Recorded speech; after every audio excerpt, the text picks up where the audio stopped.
sehingga nanti ada volatile agent atau anestesi inhalasi yang akan masuk. Jadi nanti kita tidak usah membagging. Kalau nanti kita mesin anestesi kan ada 2 mode ya, spontan dan juga manual dan juga manual dan otomatis. Jadi nanti kalau sudah otomatis, mesin tersebut yang akan membantu pasien untuk memompa nafasnya.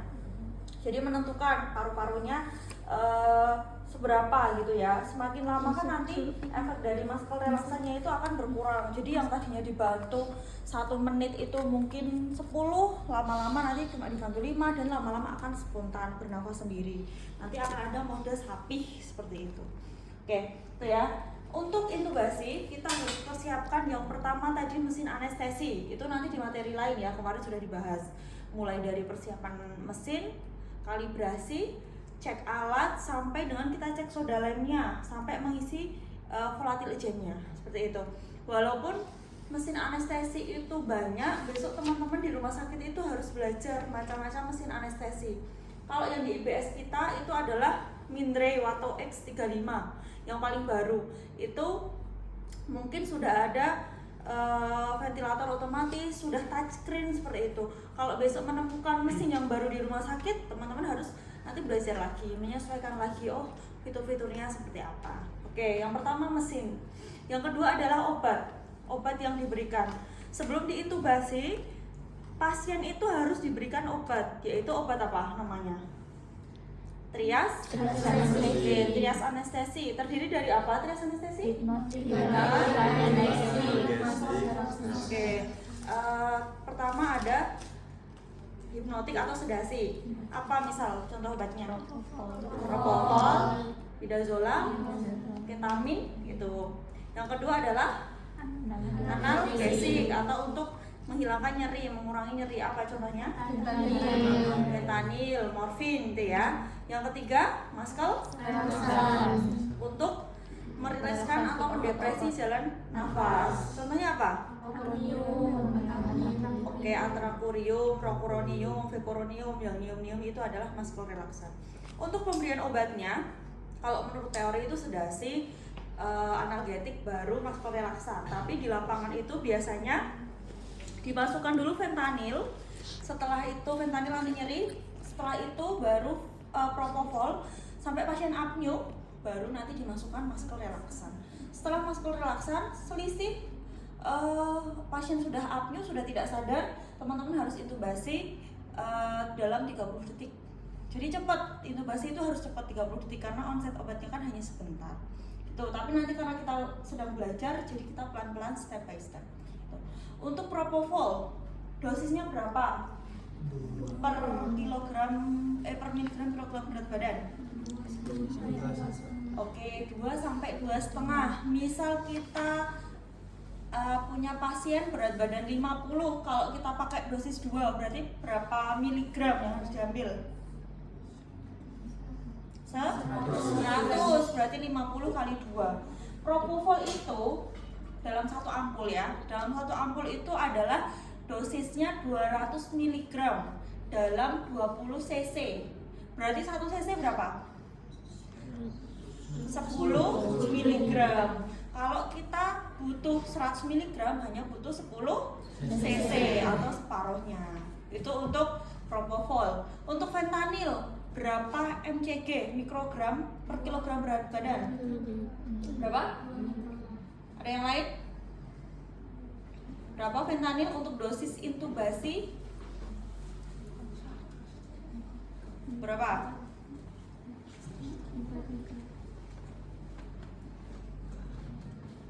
Berapa fentanyl?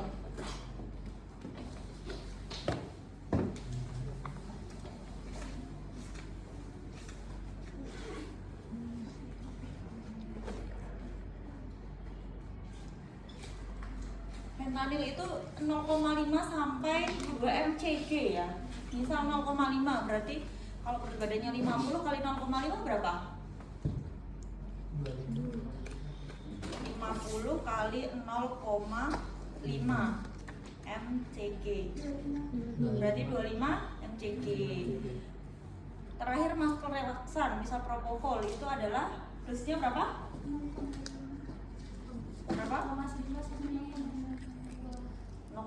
2. Biasanya kita ambil 1,5 kali berat badan. Itu untuk yang muscle relaxer.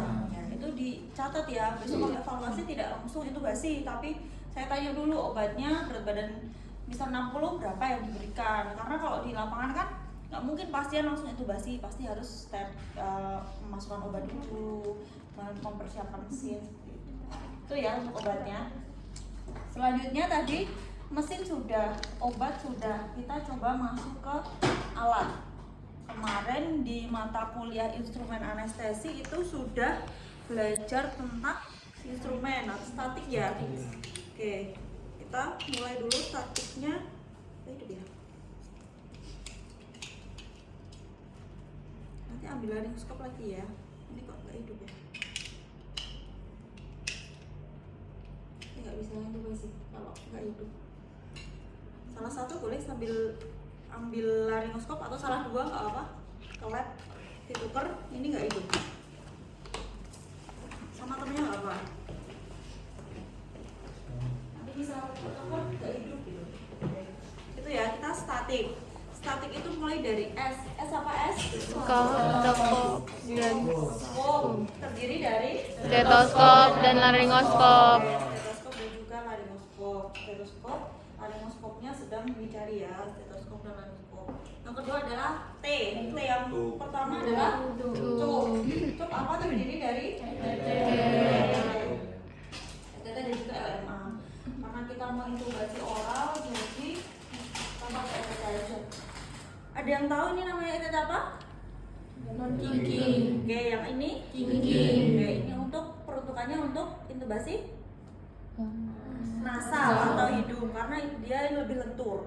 Jadi untuk hidung itu kalau intubasi nasal untuk pasien yang misal ada fraktur atau kalau teman-teman ada operasi gigi geraham odontektomi, itu pasti operasinya ET-nya nasal. Jadi dari hidung dulu, baru kita intubasi, baru dilanjutkan kita masukkan ke trakea. Tujuannya apa? Agar tidak mengganggu saat pembedahan. Itu ya. Ini untuk ET-nya. Untuk ET silakan dipersiapkan 3 ukuran. Berapa ukuran untuk wanita dewasa? Oh, biasanya bisa 6,5, 7, 7,5. Kalau untuk pria lebih besar lagi ya, 7, 7,5, 8. Biasanya disiapkan 3 ukuran. Ini untuk ET ya.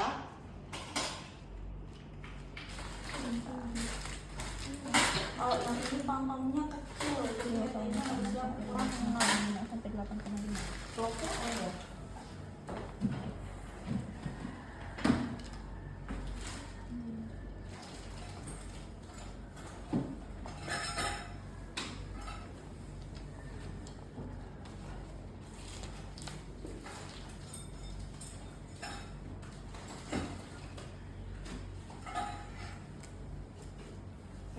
Setelah ST, A, RW apa?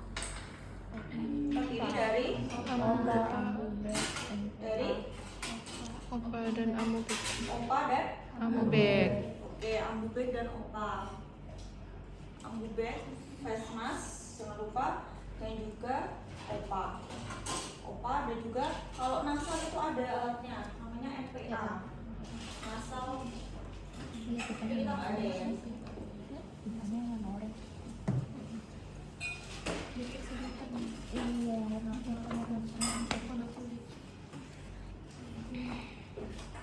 Oke, setelah RW, STA, selanjutnya T yang kedua, F atau plaster. Plaster itu kita bisa gunakan yang putih, Hepavik atau Hansaplast cepat seperti ini ya. TAI, introducer itu untuk memudahkan ya, bisa stilet kita atau ini namanya tong spatel. Jadi untuk lidah ya, kalau lidahnya mungkin agak jatuh, kita singkirkan dulu dengan tong spatel baru diintubasi. Lalu untuk selanjutnya apa? Konektor ya, sudah bikinnya konektor. Lalu suction, berarti selang suction. Ini selang suction bayi. Ini selang suction. Dan juga yang terakhir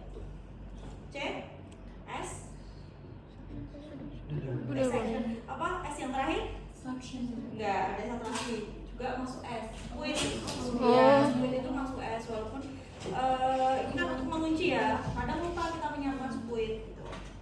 Oke.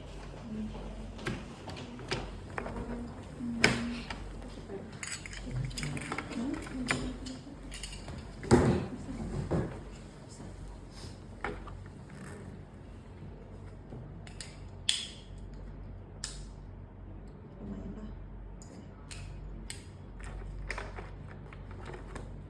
Oke, boleh dibuka modulnya ya. Tadi kan kita sudah persiapan alat. Setelah ini kita akan coba simulasikan. Saya akan coba simulasikan untuk basinya.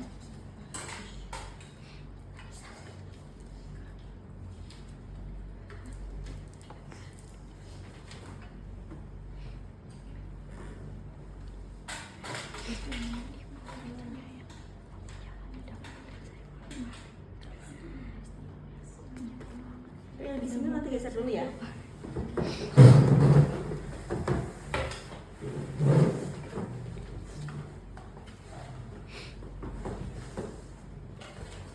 Sudah ketemu eloknya?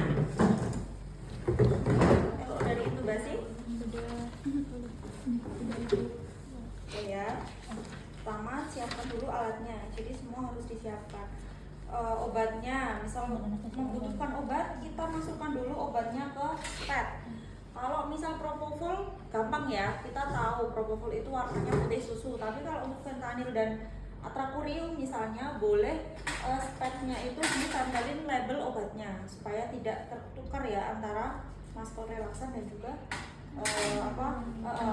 analgesiknya.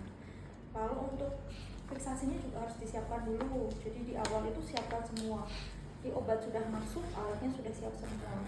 Jangan sampai maskot relaksan masuk, pasien sudah apnea, kalian masih potong ini, masih ambil laringoskopnya nggak hidup, itu jangan. Jadi disiapkan dulu semuanya.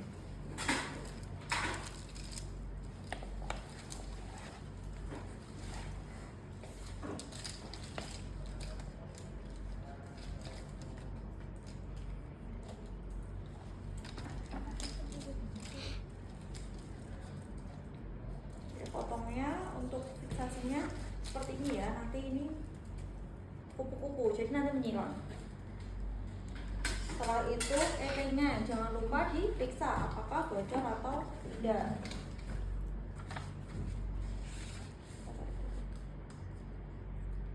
dengan cara cek balonnya.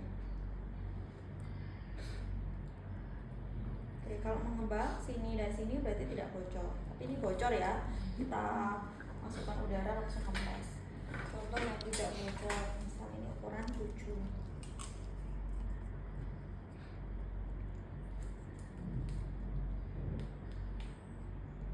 Ini juga bocor. Harusnya kalau sudah masuk ini penuh, di sini juga penuh. Ini lumayan. Seperti ini. Oke, sudah dicek tidak bocor, kita katupkan lagi ya, karena nanti kan kita memasukkan dalam posisi kosong. Siapkan ukuran. Setelah itu gelnya jangan lupa. Back valve mask juga nanti untuk oksigenasi ya. Ini. Oke, yang belum apa kira-kira? Sudah ya. Oke. Tangan-tangan.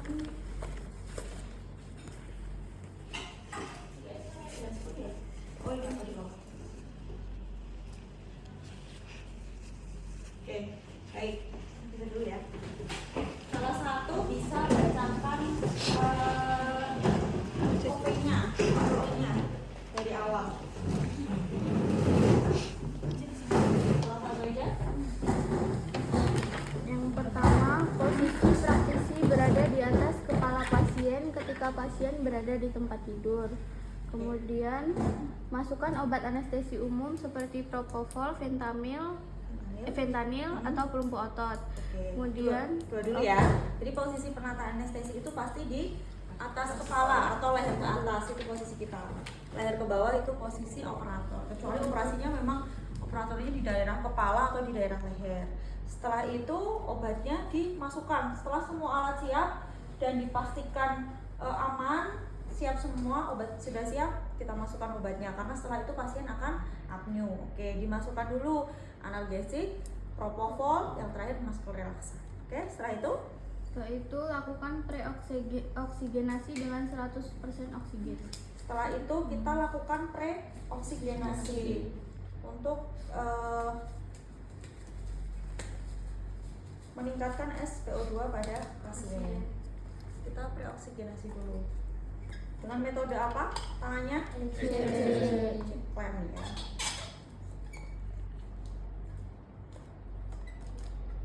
C boleh ini di klem. Lalu ini untuk mengangkat dagunya. Terus kita lakukan oksigenasi. Kalau dengan BMV berdasarkan apa? Oke, volume tidal konstantanya berapa? 6-8 kali berat badan. Oke, 6 sampai 8. Kalau berat badannya 50 berarti kita 400. Total dari BMV dewasa ini kan 1500. Kalau 400 berarti kurang lebih sepertiganya ya, sepertiganya dari total. Oke, untuk oksigenasi sudah. Selanjutnya Kemudian posisikan pasien sniffing the morning air position. Leher sedikit fleksi, kepala ekstensi, satu bantal diletakkan di bawah kepala. Oke, sniffing the morning air position itu adalah posisi ekstensi dengan cara satu tangan kita mengangkat dagunya, satu di dahi. Ini ya, jadi kalau pasien secara nyata itu akan ekstensi. Setelah itu kita berikan bantalan di sini, boleh dengan labot yang 1 liter itu kan cukup besar, atau biasanya di ruang OK itu sudah ada bantalannya. Jadi bisa ekstensi ke atas. Kalau sudah ekstensi ke atas, nanti kita untuk intubasi itu lebih mudah. Itu ya. Oke, selanjutnya. Kemudian suction diperlukan untuk membersihkan jalan nafas pada kasus di mana sekresi jalan nafas tidak diinginkan, darah atau muntah. Oke, suction itu bisa dilakukan setelah melakukan airway jika masih ada secret. Tapi kalau misal tidak ada, itu lebih baik tadi suctionnya itu di sebelum preoksigenasi ya, supaya maksimal. Jadi sebelum preoksigenasi di suction dulu gitu. Oke, sudah bersih. Terus Setelah pasien rileks, buka mulut pasien dan gunakan laringoskop untuk mencari plika vokalis. oke, setelah tadi diekstensikan, kita mulai membuka mulut. Kalau di ruang operasi, posisi dari laringoskop itu adalah di kiri penata, yang kanan itu alat-alat lain dan juga asisten, gitu ya. Oke.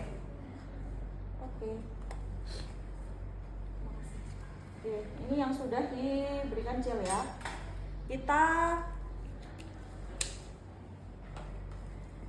Ini kita lakukan intubasi, tadi sudah ekstensi dengan cara kaki kita harus kuda-kuda ya. Kalau misal di pasien itu kita bisa lakukan seperti ini. Jadi pasien itu rendah ya, ini karena pantom, jadi kita bisa seperti ini asal kuda-kuda, karena ini nggak bisa ekstensi maksimal. Dengan cara satu tangan kita di dahi, atau dengan ini juga boleh, tapi di dahi, sambil kita buka mulutnya dulu. Kita buka mulutnya, kita lihat maksimal seberapa mukanya. Setelah itu kita sisir lidahnya dari kanan ke kiri. Setelah itu, ini karena pantom ya, setelah itu baru diangkat. Oke, boleh dilihat dulu plika vokalis yang nanti teman-teman harus memasukkan titik, harus dari sini ya, harus dari sini. Satu-satu kalau nggak kelihatan. Kelihatan nggak lubang itu? Kelihatan? Harus dari sini, kalau dari pinggir kayaknya nggak kelihatan Pak. Dari sini nggak apa? Dari sebelah saya, satu-satu. Nah, nanti gantian. Oh, Ya kan? iya. Ada lubang, ada putih-putihnya.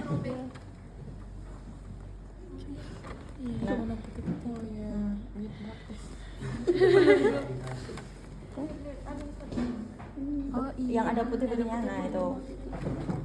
Berarti harus masuk di sana. Ya, harus masuk di situ. Oke.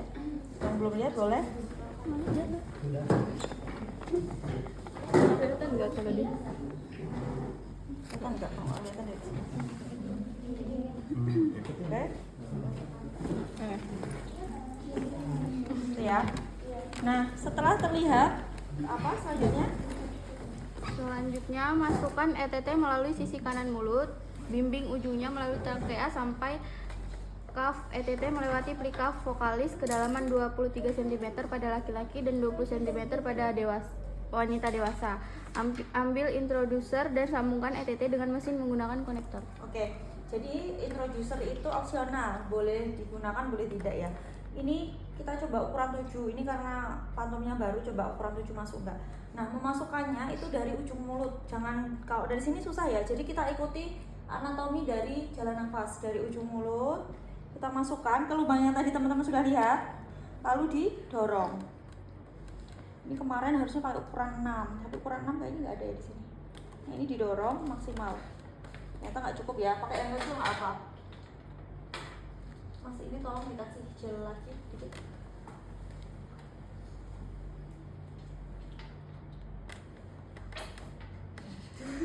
Ya udah kita salah. Ya, oke. Baru kita masukkan lagi.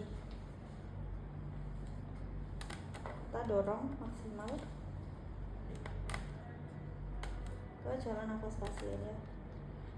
Kalau dengan introducer itu lebih mudah, tapi ini introducernya besar ya, jadi untuk ET ukuran ini belum masuk. Oke, sampai ukuran berapa tadi? Sampai ukuran Kedalamannya kedalaman 20 ya sampai 23. iya. Tapi karena ini ukuran 5 itu standarnya untuk anak-anak, jadi nggak bisa dalam. Tapi kalau yang dewasa, misal tadi ukuran yang nggak masuk ini kan nggak cukup. Tapi misal ini tadi kita pakai yang dewasa ukuran 7, kita memasukkannya sampai angka ini 23 gitu ya. Jadi itu 23, kita masukkan sampai 23. Oke, sudah masuk. Selanjutnya hubungkan pipa ETT dengan alat ventilasi seperti bak valve mask yang terhubung dengan oksigen. Oke, kita sambungkan ke PMP dulu. Nah, fungsi konektor adalah untuk menghubungkan ET dengan mesin anestesi atau dengan alat oksigenasi.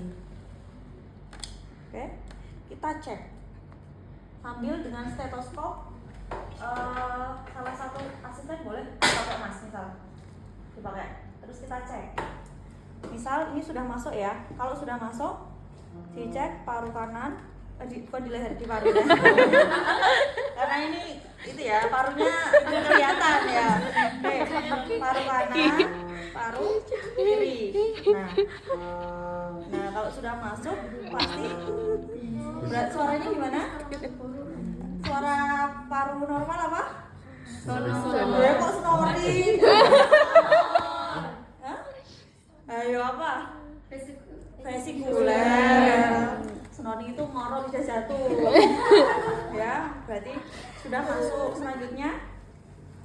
Selanjutnya kembangkan kaf ETT secukupnya sampai tidak ada kebocoran udara dengan speed 20 cc berisi udara. Oke, kalau ada di SOP kayaknya atau LO itu difiksasi dulu baru dicek dulu, dikunci dulu baru dicek. Nah, itu dibalik ya, karena kalau kita sudah kunci ini terus kita cek ternyata nggak masuk, itu kan nanti kita harus reintubasi lagi. Jadi setelah diperiksa sudah masuk baru kita kunci. Oke, sudah masuk, kita hubungkan ke mesin anestesi ya. Kita hubungkan ke mesin anestesi. Setelah itu baru kita kunci. Sebelum dikunci jangan digoyang-goyang naik turun, karena itu masih bisa lepas, masih bisa naik, masih bisa turun. Itu ya, sebelum dikunci. Kita kunci dulu.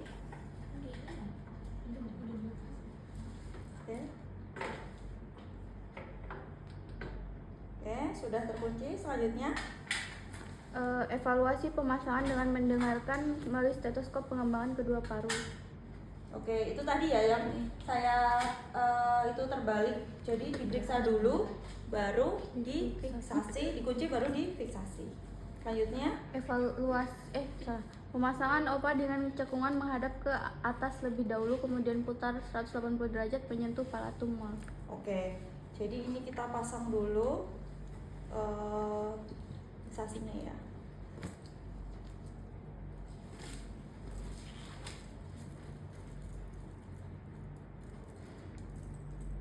Baru dengan OPA. OPA itu opsional. Kalau misal pasien sudah dipasang ETT, apakah kalau lidahnya jatuh berpengaruh untuk menutup jalan nafasnya? Tidak. Tidak, karena yang jalan saluran nafas yang harusnya tertutup lidah itu kan sudah ada ET-nya, sudah terhubung ke mesin malahan. Nah itu ya. Ini boleh dari atas sini, boleh dari sini. Kalau pantom ini enggak lengket. Nah.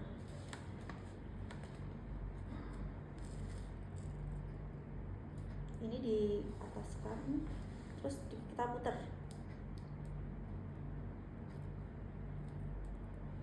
Kita putar. Kalau di orang ini lengket sekali ya, tapi karena ini pantom jadi nggak lengket. Kita putar seperti ini. Terus satunya juga kita putar ke arah sebaliknya. Jadi nanti menyilang hasilnya. Ini nggak terlalu lengket. Malah muter-muter ini.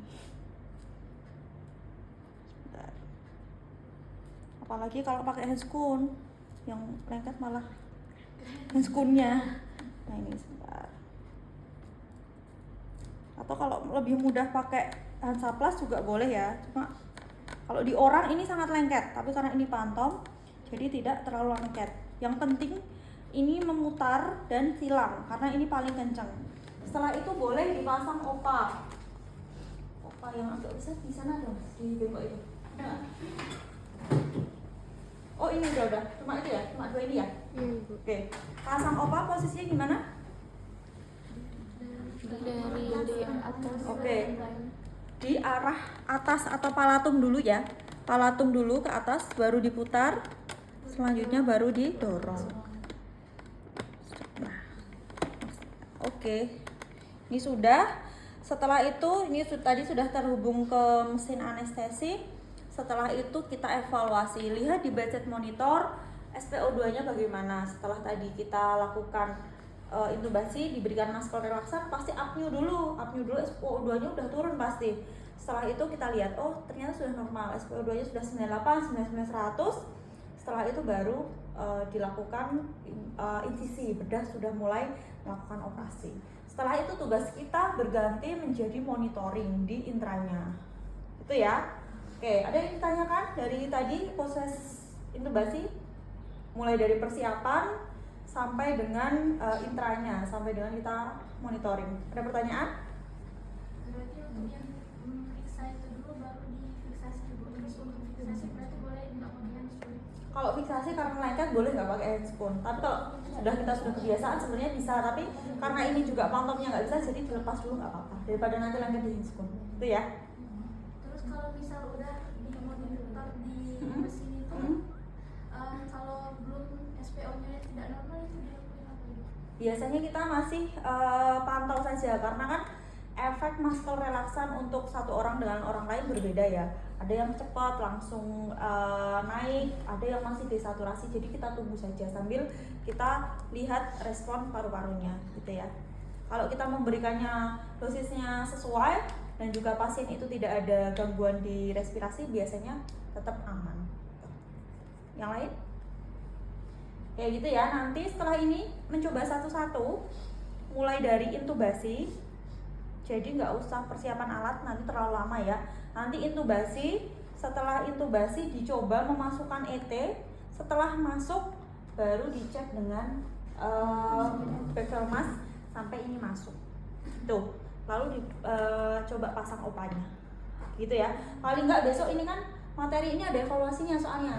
Jadi saat evaluasi, oh sudah ada gambaran, kemarin sudah mencoba. Gitu. Oke.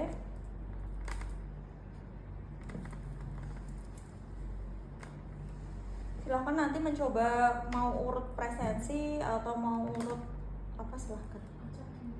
Ucap juga boleh.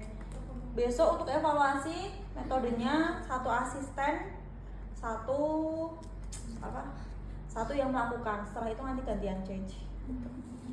Tuh ya, nanti asisten itu tugasnya menyiapkan plester, melakukan plester, lalu memberikan ET-nya, dan juga nanti saat oksigenasi setelah masuk membantu memeriksa tadi.